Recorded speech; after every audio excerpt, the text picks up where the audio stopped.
Check it out. Testing. Testicles. 1, 2, 3.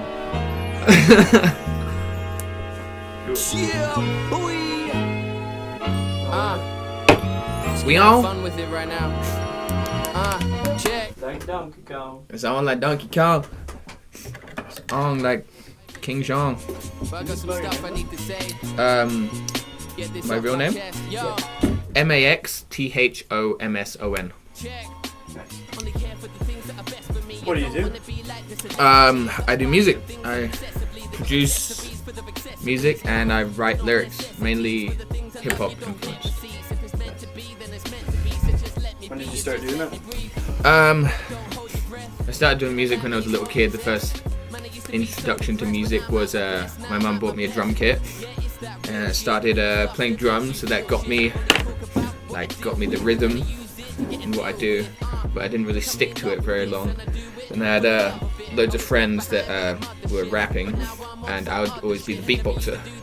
So whenever there would be like a cypher and a group of mates rapping, like I would be the dude that would beatbox because everybody else rapped, so I didn't do it for ages.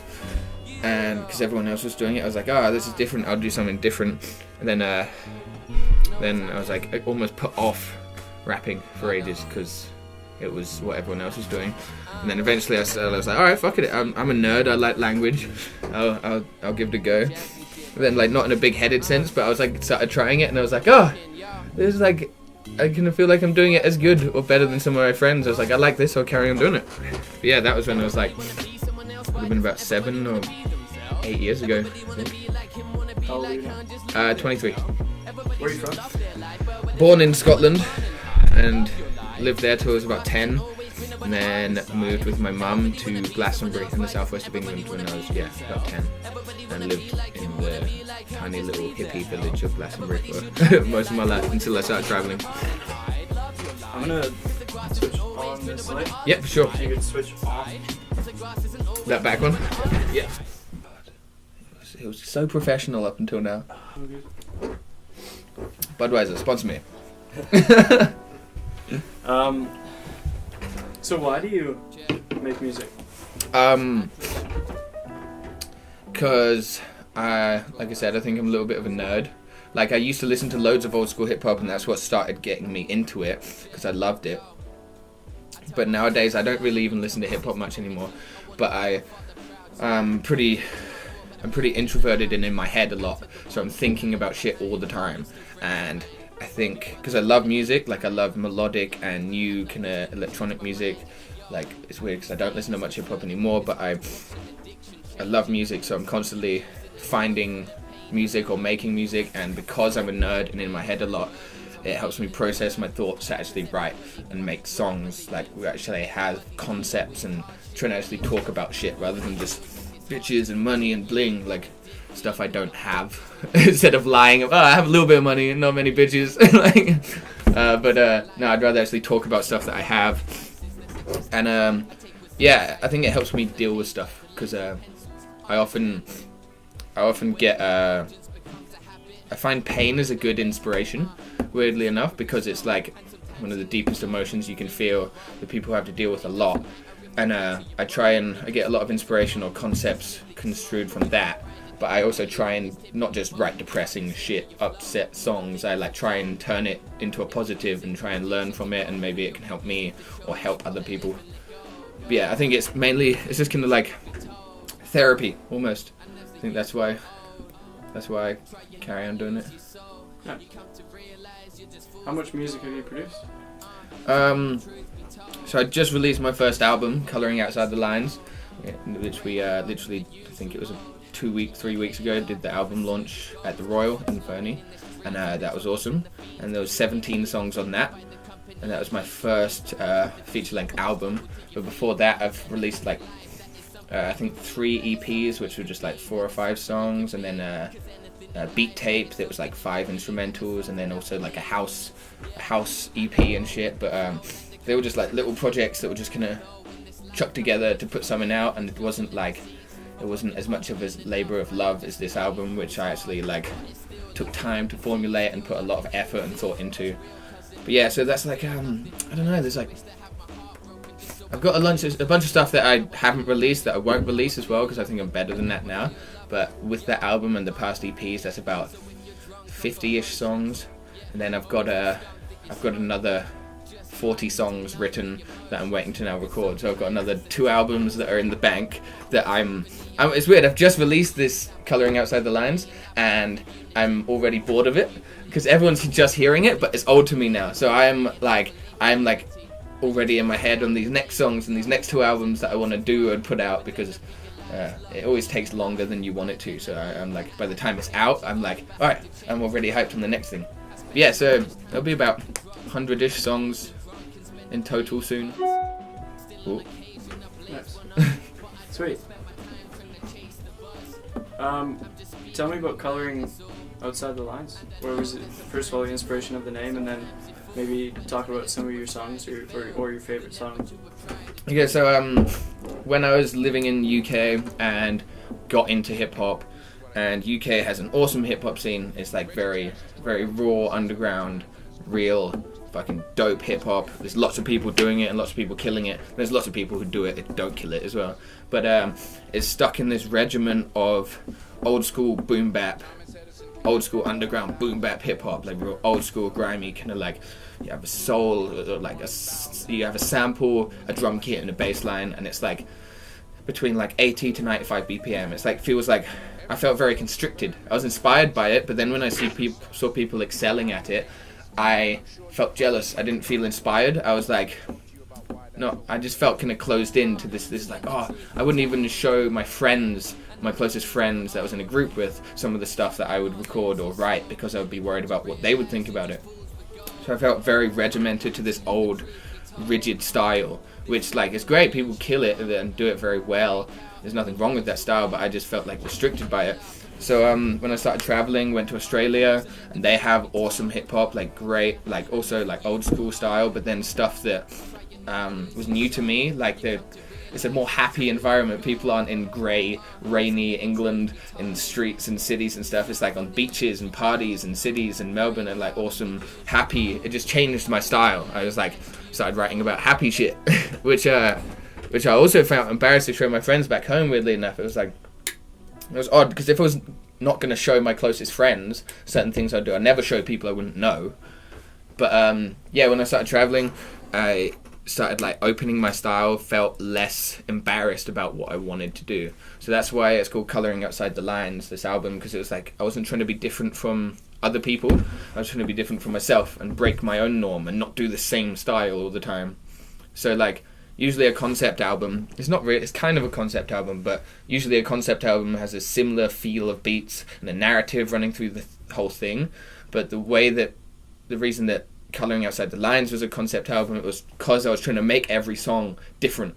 So it's like usually it has a running theme and a feel. This was the opposite. I was trying to be different from myself and everything. Like obviously like rooted in old school, inspired by old school hip hop. But yeah, I was trying to break my own norm and color outside the lines like that I didn't used to do. Yeah, that's why, pretty much. How does it feel to finally have the album out, and what's been the response? It's kind of weird. So it's awesome. It's obviously so happy and awesome that like because we all recorded it in this studio right there on that mic, and it took a long time. Like, well, actually smashed it out. We recorded it all last winter, so it took a few months, but the writing process beforehand took a long time. And yeah, it felt so good because it's like this labor of love and you're building towards it. And then the show, usually I'm nervous before I do a show, and I like might drink quite a lot well, not a lot, but you have a few drinks beforehand to calm your nerves. And before the album launch, I wasn't nervous. It was kind of weird. I was just excited to do it, which is great. And also because I got my confidence from playing at jam nights here in Fernie, or PJ, my DJ and sound technician, he would get me up on his sets when he's DJing. And I always felt like I was forcing the situation on people. People still responded to it well, but what was nice about the album launch, people had heard my shit and were there for that reason. So I didn't feel like I was forcing the situation. And yeah, it was an unreal like turnout. Jen, who runs the Royal, was the month beforehand was like, yeah, it's gonna sell out, it'll be capacity. I'm like, nah. And then it was like so amazing and surprising that it was. And like I had a bunch of friends who couldn't get in, and they were like upset they couldn't, and it sucked they couldn't get in, but at the same time I was like, this is cool that you couldn't get in, like but yeah, it was a great feeling. And we got to the second last song, the end of the second last song, and I turned to PJ and I was like, we got one song left. He was like, yeah. And it's like Sound Like Me. It's it's like the single. It's like my favorite song. It's like a hard-hitting, good song, but it's like easy to do. Because I know it, like back to front. And so I was like, I've done it. This was like, it was weirdly easy, and it was a lovely feeling. I was like, you now have one song to do that I know I can like kill it, and it was like awesome. But yeah, and then afterwards everyone was so lovely about it and so great, and the response was unbelievable. And it was the first time I've actually made money from music, like well, proper money. Like if I was doing it for money, I would have stopped a long time ago because I'm broke as fuck. But yeah, it was an awesome experience, and everyone was so lovely afterwards. I was kind of in a weird mood afterwards because I was like, everyone was giving me feedback and being lovely, but I was like weirdly complacent and jaded, like because I was like, the only way, I've never skydived before, but the only way I can explain it is like, imagine you go skydiving and then you like get on the ground afterwards and your buddies are like, alright, what do you want to do now? And I was like, well, this work and time and effort had gone to this and it went perfectly. I'm like, oh, fuck yeah, that was great, but I feel weird now. Like I didn't know how to feel. Like, yeah, it was a great experience. I'm so happy it went the way it did, and the turnout was unexpectedly amazing. Nice. Yeah. How do you create original songs in a world that's so overtaken by Like so saturated. Well, not saturated, but there's so many people putting stuff out. So it's a weird example. I watched an interview with James Blunt. Like I don't really listen to his music that much, but like anyone who kills it in the area that they do, I'll like watch documentaries or research and just see how they do it. Like, and I saw this interview with him, and it's all about these tweets.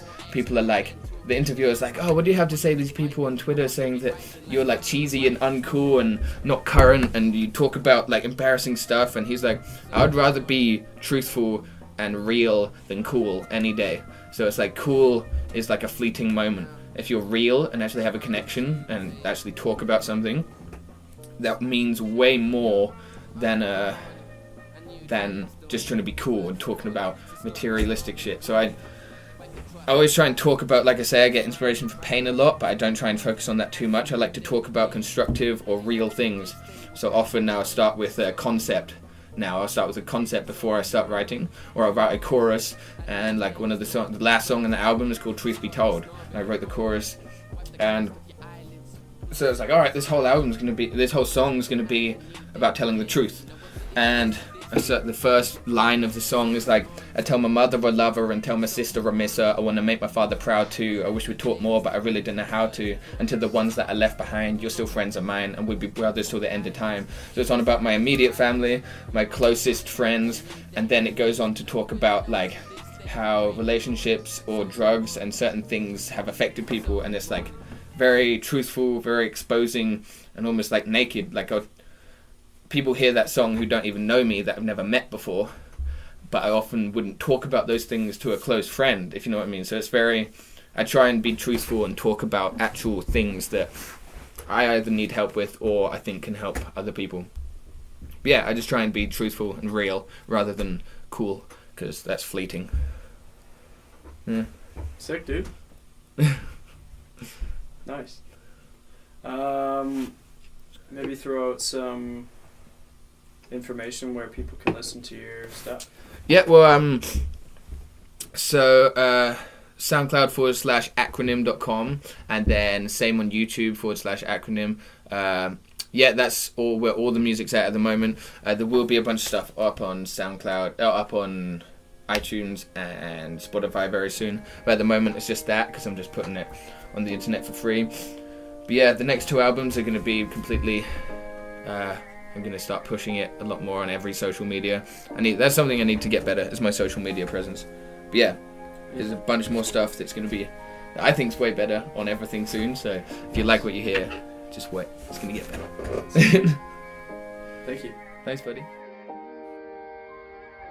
'Cause I'm a little bit broken. I know sometimes my emotions take control. 'Cause I'm a little bit broken. I know I don't know if I'm coping. I don't